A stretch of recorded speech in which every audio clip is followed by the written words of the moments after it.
Hello, Diana Rankin here. Welcome to our channel. And today we have one of the viewers' questions, and what we do here is answer those questions. We do ask that you can put them in the comments below, and I'll pick them up from there, or you can email your questions to me. I ask that the questions be of a general nature for all of our viewers to have an interest in rather than a personal nature. If you have a personal nature questions, you can get a hold of me through the website below and just let me know you're trying to get a hold of me or give me a call and we'll get you set up for a private session. Our question this week is really interesting. Someone wrote, how do I know what my soul's mission is and if I'm living it? How do I know what my soul's mission is and if I'm living it?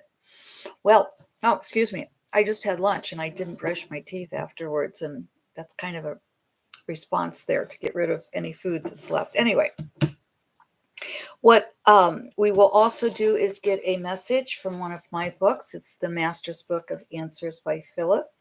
And we just open to any page, and each page is a different wisdom. And with each page, we'll get a message for you for this week. So I always try to wait a few minutes to give people a chance to come on with me live. It's always good to see you. And for those who are watching later and haven't been able to come on live, I thank you so much for the thumbs up. I really appreciate it. Where I am here in rural Ohio, we are having an absolutely beautiful day. The sun came out and we went from snow. I had 2 inches of snow. And now it's going to be 80 degrees tomorrow. As a friend of mine said, hey, it's Ohio where you can have 4 seasons all in one day, weather-wise. All right, let's get going here then. The question this week is, how do I know what my soul's mission is and if I'm living it? And here's what my spirit guide, Phillip, says. You know, what I found interesting about this question, not only Philip's answer, but I have given year-long workshops where we would meet like once a month to work on this, helping people find their soul's mission and start living it. So here's what Phillip says. These are 2 questions that we have the same answer for. If you are asking these questions, you are not living your full soul's mission. Notice we said full. There is an emphasis here. Let us explain. If you are alive, you are living, in part, your soul's mission. How? Everyone's mission is to love and heal that which is not love. There are no exceptions to this. However, additionally, every person has an individual soul mission, that which, when in spirit, they agreed to do when in human form. So when we're in spirit world, we come up with our soul's mission. And actually, we have a whole team that we put together for our soul's mission. And that team will guide us through our lives, our spirit guides, our healers, our teachers, our protectors. Those are all part of our team. And in fact, in our next Sacred Circle coming up in May, I think it's the 20th, and that's by Zoom. So you're all welcome to join us. Just go to my website and you'll get the information. It's go under events and it's right there. With that team helps us choose what our soul's mission is going to be. And then it also helps us work through that soul's mission when we come into human life. So we already should know what our soul's mission is, but most of us don't know. We have to figure it out. So here are some ways of doing this. Phillip says, this is not easy to accomplish, but let us look at how you can. The answer to your full soul's mission is in your life. This we will explain more, but first we feel those who received our words to have doubt that everyone has the soul mission to love and that which is not to love. What about world leaders who invade other countries or those who make choices that harm people for their own gain? Phillip says, we did not say they accomplish this soul's mission, only that it is the mission. It may take many lifetimes to accomplish. This said, let us move on to the ways you can learn of your specific or individual mission. Within your own life, within your own life are all the clues. A few may remember before human birth to meet with those who help guide you. If so, a quiet meditation, meeting with them, will help if you ask the question. And I love that. We have to ask the question. Another activity is to sit quietly in front of a mirror. Allow your eyes to blur and imagine yourself as a young child. Ask that child what their dream is. When I was a little girl, my dream, I wanted a magic wand, and I still keep magic wands around, because my dream was to wave the magic wand and make the world a better place, make the world a happier place, make the world more full of love. That was my dream. I am so fortunate to be able to live out that dream. And it's because you are helping me. So thank you. Phillip goes on to say, another is to work with a teacher who will help you discover yourself. Look to the repeating patterns of your life. For example, were you ill a lot even in childhood? If so, have you come to learn about healing the body? Have you been in many different relationships with different people who repeat the same pattern? If so, have you come to learn about relationships and to heal old ways of relating to others? Are you drawn to drawing, painting, or other forms of creative artistry? If so, are you learning how to move emotions via your art? I want to give you an experience of mine there. And I want to also say hello. So good to see all of you. Glad we'll come back to, and I always look at the bigger screen over here because it's just easier for me to see. We will come back to all of you shortly. I want to tell you a quick story about artists. I think if we all go to an art museum or street art or wherever you see your art, it moves you, it touches you. I was recently in a museum that I don't spend that much time in because it doesn't matter. Anyway, I was recently in an art museum that I had only been to a few times before. It's not the one I normally go to.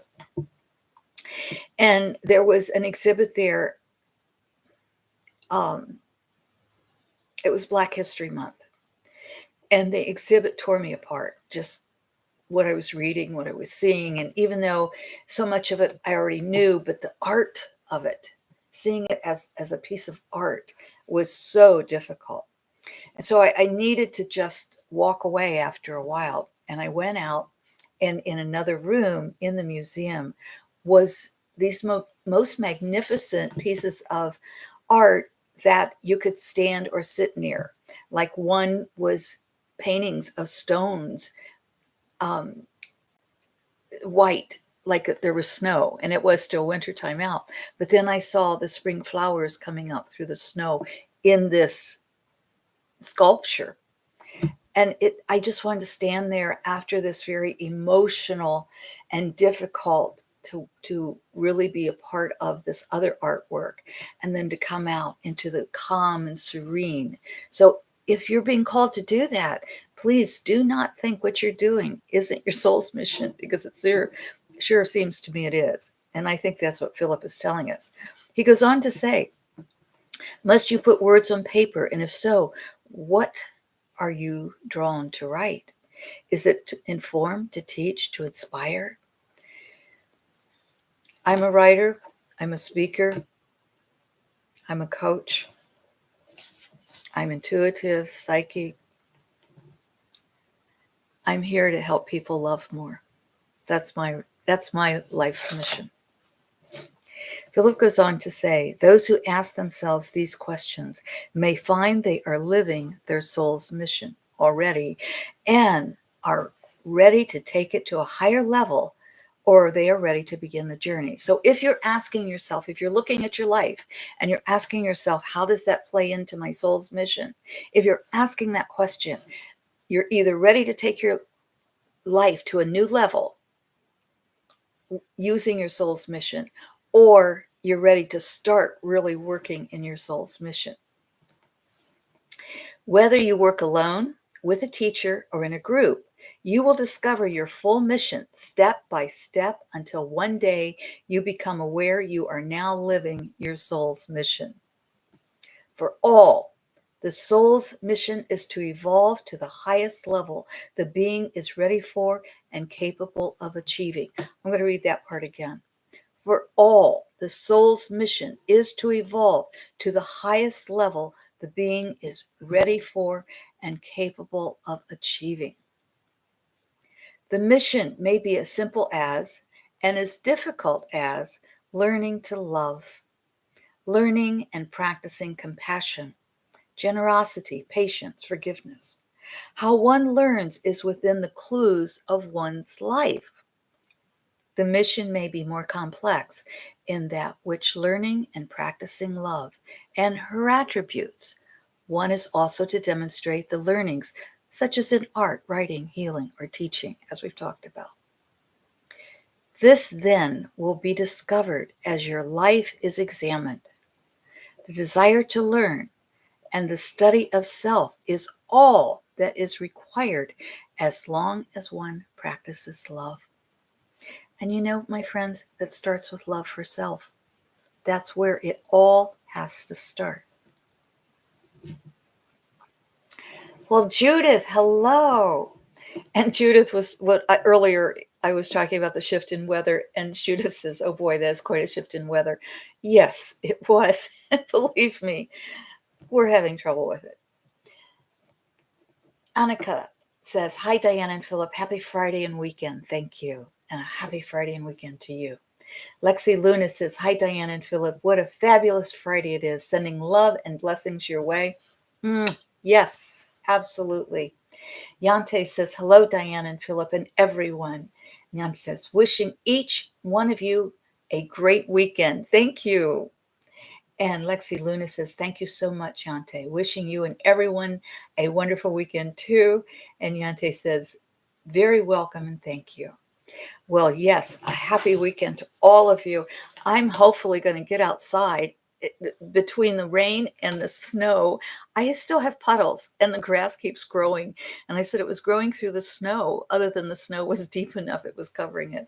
But I live in a wood, so I've got to get out and not only mow, I've got to pick up all the branches before. So I'm really hoping this weekend I can do that. So we're going to get a message now from Philip's book. And if you heard right, you and I are in sync intuitively. If you heard left, that's a message that you better pay attention to, because that's a message for you. So for all of us, our message this week is, while making a living, it is also necessary to make a life. While making a living, it is also necessary to make a life. Excuse me. I always tell you how the message from Philip's book fits into our message this week. And you know, I could not do what I do if I didn't have royalties from book sales, if I didn't have clients that I work with privately. That pays my bills to allow me to do a lot that I don't charge for. And so it is important that I think we're talking here, while making a living, it's also necessary to make a life. And it's also, while making a life, it's necessary to make a living, because that's the world we live in. So both of those are important. So please never feel that you don't have a right to charge for what you do, and never get so wrapped up in making a living that you forget what's truly important in your life. If you heard left, this is for you. That which you dwell on, you become. That which you dwell on, you become. That is so true. If we dwell on anger, we find a lot of anger in our lives. If we dwell on love, we'll find more love than anger. You know, when I go to the grocery store, being a lot of times, especially with COVID, where I live, I'm probably one of the few handfuls, there are about a handful of us still wearing masks. And I am going for my second booster when I say goodbye here. But I get a lot of unhappy stares at me because I'm wearing a mask. And I smile back with my eyes. And sometimes if I have my glasses on, it's probably harder to see. So sometimes I'll just take my glasses off. There's how that. But if you can tell if someone's smiling with their eyes, or if they're angry, or if they're frowning, or if they're sick, or you can tell. And if you can see the smile in the eyes, that's what we call when we look deeper and we look beyond the physical. That's an old Scottish term, kything, Kything. And so I'm going to challenge each and every one of us this week. Let's kythe with each other. Let's make sure that we look beyond the mask and see the true, what's beyond the eyes even. What are the eyes saying to you? And hopefully they're all saying, I love you. And Judith is sending tulips and smiles and hearts with stars on them. And yes, I wish each and every one of you a beautiful week, a great weekend. And I thank you so much for your thumbs up. I thank you for subscribing to the channel. I thank you so much for coming. This really, I love the support here. It spurs me on. Add your questions below. Email me, or what's a little harder, if you want to call, you can call or even text me. The phone number's on my website with your questions, but I prefer email or below. And Yanti says, love and light to everyone. Thank you, Yanti. Thank you, everyone. Thank you for receiving the love that we are sending to you. And thank you for the love you send to us. Until we meet again. See you next week. Next week's the end of the month, so I will see you twice next week. We will do the May predictions and also our Friday of answering whatever questions you send in. Thank you.